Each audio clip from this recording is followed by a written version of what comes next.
You're in 1762 and you're about to go to the doctor. Why? Because your husband thinks you've been acting a bit wild lately. Some even call you hysteric. But why are you going to the doctors then? Because that's where you can get cured. Through orgasms. Because everyone knows that women's nature makes them crazy, right? And we cannot have that, of course. Off to the doctors, love. Enjoy. Sounds vile? Yeah, I think so too. Welcome to Feminist Fridays with me, Camilla, a series I do weekly about feminist aspects of history. If you enjoy this series, please let me know by liking the video. It helps me get the video out there and for me to see that you actually enjoy this content. As I said, my name is Camilla and I have an academic background in intellectual history, religion studies, Hebrew and feminist studies, and I do these Fridays using my knowledge as the foundation.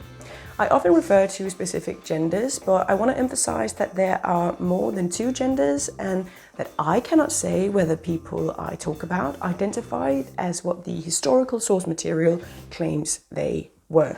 Okay? Now, let's get back to your doctor visit, shall we? What is hysteria anyways? It is a term used colloquially to mean ungovernable emotional excess and can refer to a temporary state of mind or emotion.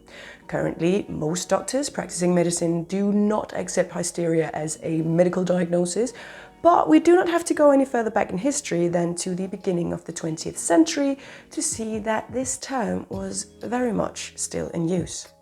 The word itself comes from the Greek word hysteria, which means uterus, and thus this illness was considered one that was directly linked to someone's womanhood.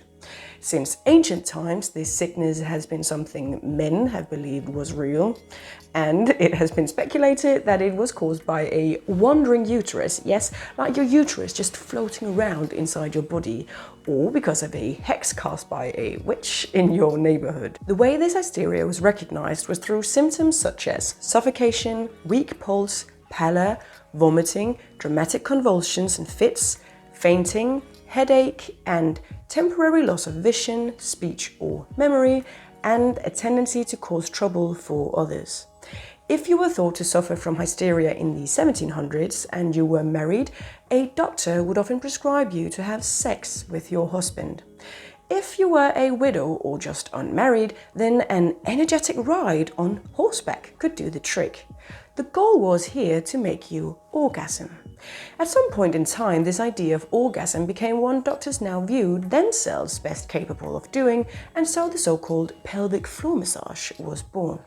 And that means exactly what you think it means. So let's imagine for a second how you'd be seen as crazy by someone else, then ordered to go to the doctor, who would then basically rape you. And then let's remember that this practice was practiced in a way where the doctors of the time actually believed that women could not orgasm, so this was only something that men could, and it was thus not shameful for anyone, meaning the doctors, to do. In the late 1800s, the vibrator was invented, and this was lovely for the doctors. Previously, they had spent hours trying to cure these women, but now the consultation only took around 5 to 10 minutes. And this invention made it possible for the hysteric women, as society called them, to actually purchase this medical device and cure themselves at home. Around the same time, Freud entered human history and thus made hysteria a psychological disorder and not a physical one, as it had been seen up until now. Now it was believed that women became hysterical because of childhood trauma.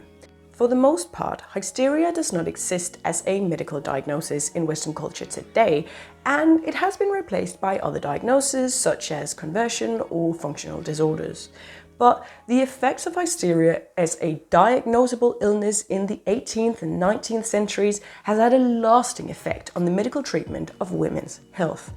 The term hysterical applied to an individual can mean that they are emotional, irrationally upset, or frenzied. When applied to a situation not involving panic, hysteria means that that situation is uncontrollably amusing, the connotation being that it invokes hysterical laughter. I think it is important that we recognize that the term hysteria has a very negative history towards a specific gender. I personally agree with the philosophy of Wittgenstein, who said that language creates our world, and so we must try to use terms and words that are not biased towards one thing or another, as this makes our reality muddy. If you like what I do here, please consider joining my hexekami coven on Ko-fi, where you every month can support me with only €3 or US. As a member, you can vote on future episodes and your name gets mentioned at the end of my weekly YouTube videos. I also have some extra videos there from time to time. It truly helps me out a lot, so thank you for doing it. And with that, I bid you farewell. May you never be called hysterical by anyone. Have a good day. Stay feminist.